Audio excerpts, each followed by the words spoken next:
8th standard தமிழில் first யூனிட்டில் மட்டும் ஒரு 100 கேள்வி எடுத்திருக்கேன். அதாவது கேள்வி பதில் அந்த மாதிரி இருக்கும்.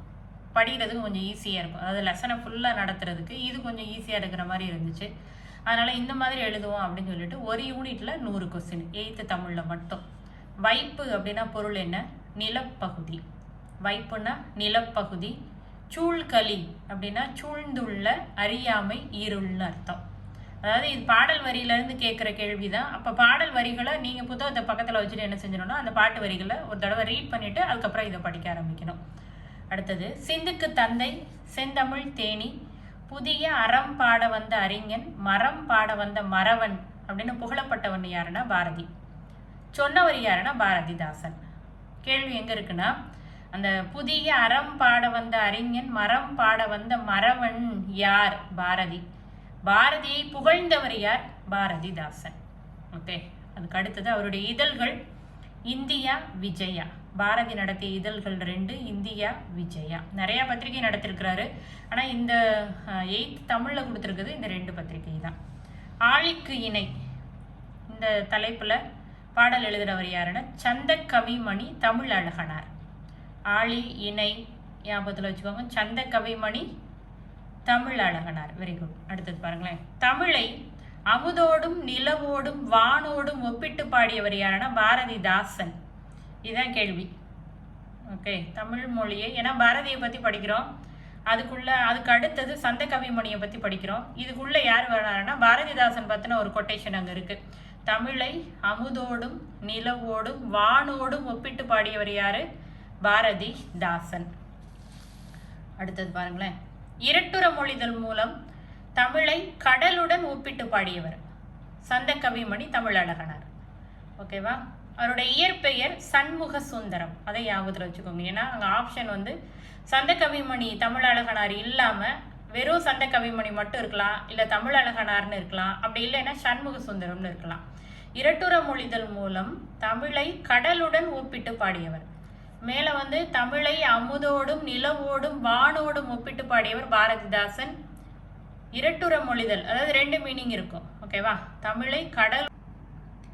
அடுத்து 8வது கேள்வி பாருங்களேன், இரட்டுற மொழிதல் இன்னொரு பெயர் என்னன்னா சிலேடை. இரட்டுற மொழிதல்னா இன்னொரு பெயர் என்ன? சிலேடை. தமிழ் அழகனாருடைய இயற்பெயர் சண்முக சுந்தரம். இதை ஞாபகத்தில் வச்சுக்கோங்க. ஏன்னா பேரை மாற்றி அந்த அவருடைய இயற்பெயர் கொடுக்கலாம், அப்படி இல்லைன்னா அவருடைய அந்த சிறப்பு பெயர் கொடுக்கலாம். அப்போ 2மே நமக்கு தெரிஞ்சிருக்கணும். தனிப்பாடல் திரட்டு என்பது புலவர் பலரின் தொகுப்பு. நிறைய பேர் பாடின பாடல்களோட தொகுப்பை தான் என்ன சொல்கிறோம்? தனிப்பாடல் திரட்டுன்னு சொல்லலாம். அது ஒருத்தர் மட்டும் பாடலை. ஏன்னா தனிப்பாடல் அப்படின்னா ஒருத்தர் மட்டும் அப்படின்னு நினச்சிக்கிடுவோம். அப்படி கிடையாது. நிறைய பேர் பாடின பாடல்களோட தொகுப்பை தான் என்ன சொல்கிறோம்? தனிப்பாடல் திரட்டுன்னு சொல்கிறோம். Okay, very good. Tamil Azhaganar, இதான் முக்கியமானது பாருங்களேன், 12 சிற்றிலக்கிய நூல்களை படைத்துள்ளார். இது கேட்கலாம். தமிழ் அழகனார் எத்தனை சிற்றிலக்கிய நூல்களை படைத்துள்ளார்? 12 சிற்றிலக்கிய நூல்களை படைத்துள்ளார். ஓகேவா? கீரைப்பாத்தி, குதிரை 2ஐயும் ஒப்பிட்டு பாடியவர் காளமேக புலவர். காளமேக புலவர். மேலே என்ன பார்த்தோம்? தமிழையும் கடலையும் ஒப்பிட்டு பாடினவர் சந்த கவிமணி தமிழ் அழகனார். அதே லெசன்ல பின்னாடி பாக்ஸில் இருக்கும். அது கீரை பாத்தியையும் குதிரை இது 2ஐயும் சேர்த்து ஒப்பிட்டு பாடினவர் யாரு? காளமேக புலவர். வன் கீரை பாத்தியுடன் ஏற பரியாகுமே அப்படின்னு அந்த பாட்டு முடியும். 4 வரி பாடலை. இந்த பாட்டை ஒரு தடவை அந்த புத்தகத்தில் எடுத்து ரீட் பண்ணிக்கோங்க. அதாவது அந்த பாடத்தோட எண்டிங்கில் பாக்ஸில் கடைசி பக்கத்தில் இது இருக்கும். ஓகேவா?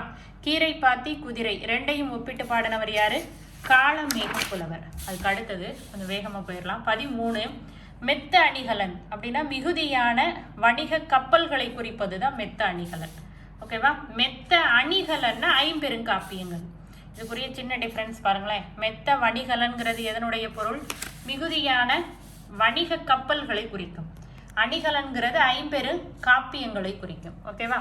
அடுத்தது முத்தமிழ் இயல் இசை நாடகம். முத்தினை அமிழ்ந்து எடுத்தல். ஓகேவா? முத்தமிழ் அதாவது கடலை பற்றி பேசுகிறப்ப என்ன மீனிங்கில் வரும்? தமிழை பற்றி பேசுகிறப்ப இயலிசை நாடகம்னு வரும். கடலை பற்றி பேசுகிறப்ப முத்தினை அமிழ்ந்து எடுத்தல் வரும். ஓகேவா? நெக்ஸ்ட் பாருங்களேன், முச்சங்கங்கள், முதல் கடை இடை. 3 வகையான சங்குகள் என்னென்ன?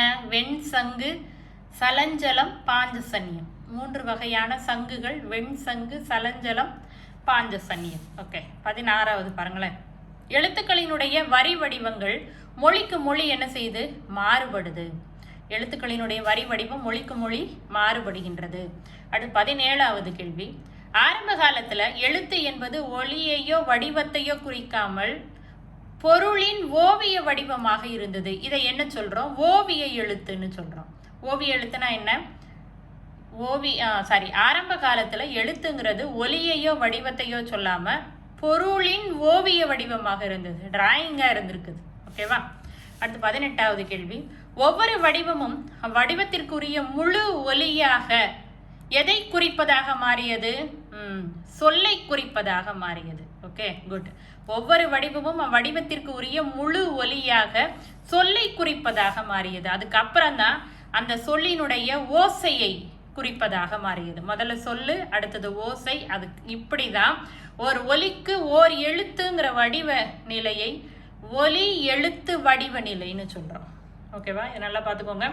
ஒவ்வொரு வடிவமும் அந்த வடிவத்திற்கு உரிய முழு ஒலியாக சொல்லை குறிப்பதாக இருந்துச்சு. அதுக்கப்புறம் ஓசையை குறிப்பதாக மாறிச்சு. இப்படி வந்தது தான் ஒரு ஒலிக்கு ஒரு எழுத்து, ஒவ்வொரு எழுத்துக்கும் ஒரு ஒரு சவுண்டு. ஆக ஒலி எழுத்து வடிவ நிலை அப்படின்னு இதை சொல்றோம்.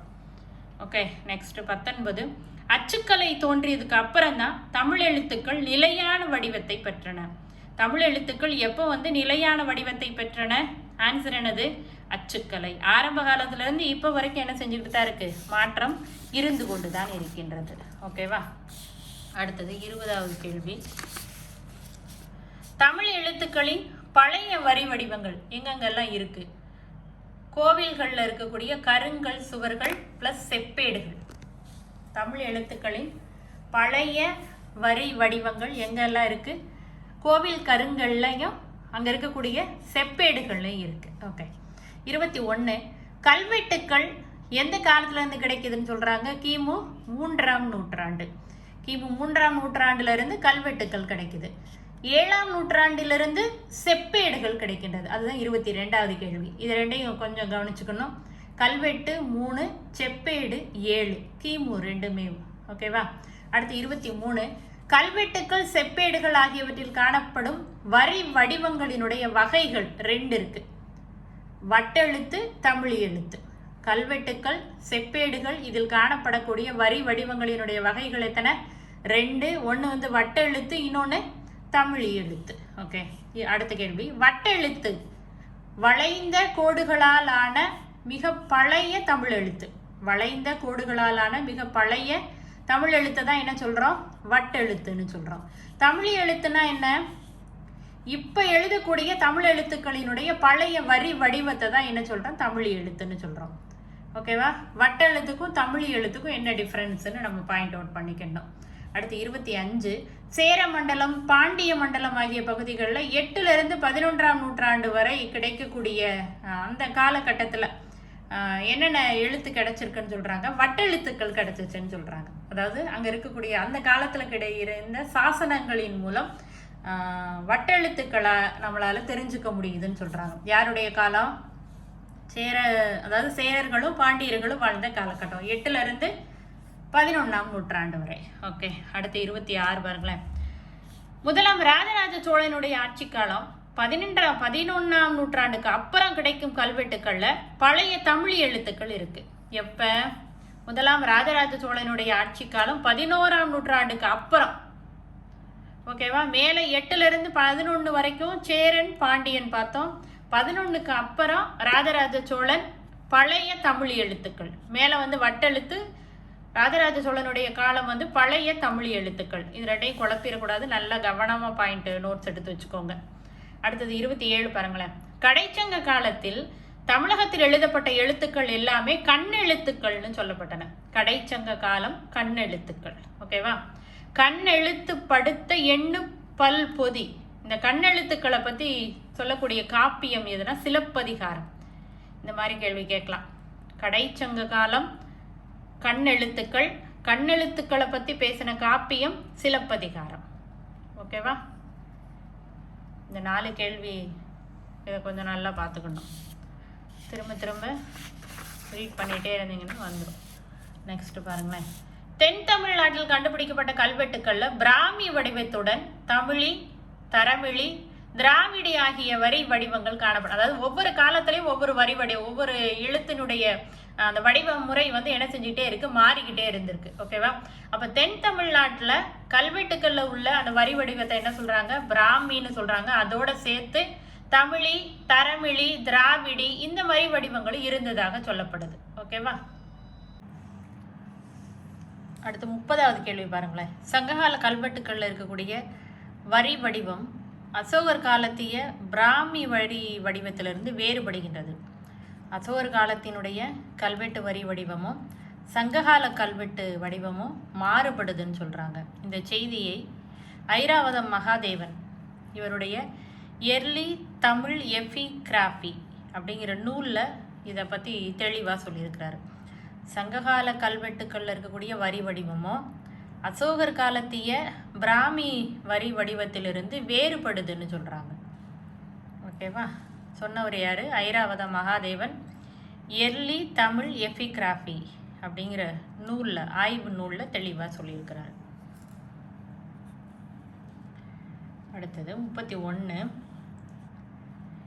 அந்த ஐராவத மகாதேவன் என்ன பண்ணியிருக்காரு, பழந்தமிழ் வரி வடிவத்தை தமிழ் பிராமி அப்படின்னு சொல்லாமல் தமிழின்னு சொல்லியிருக்கிறாரு. ஓகேவா?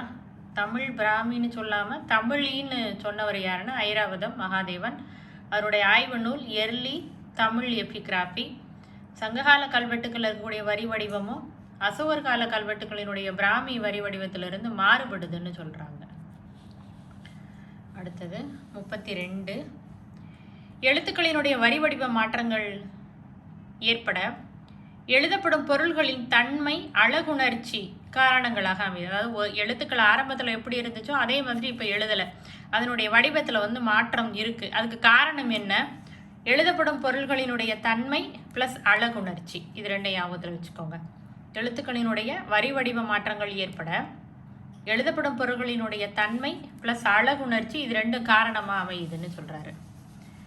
பழங்காலத்தில் கற்பாறை, செப்பேடு, ஓலை போன்றவற்றில் எழுதினாங்க. அதுக்கப்புறம் அந்தந்த பொருள்களின் தன்மைக்கு ஏற்ப எழுத்துக்களினுடைய வடிவங்கள் அமைந்திருந்துச்சு. ஆரம்ப காலத்தில் கல், செப்பேடு, ஓலை. ஓகேவா? அப்போ இந்த பொருள்களினுடைய தன்மைக்கு ஏற்ற மாதிரி எழுத்துக்களினுடைய வடிவங்களை வச்சுருந்தாங்க. பாறைகளில் எழுதுகிறப்ப வளைகோடுகளை பயன்படுத்த முடியாது. அதனால் என்ன பண்ணாங்க, நேர்கோடுகளை பயன்படுத்தினாங்க. பாறைகளில் வளைகோடுகளை பயன்படுத்த முடியாது. அதனால் பாறைகளில் இருக்கக்கூடிய எழுத்துக்கள் எப்படி இருக்கும், நேர்கோடுகளாக இருக்கும். ஓகேவா? அடுத்தது 35வது கேள்வி.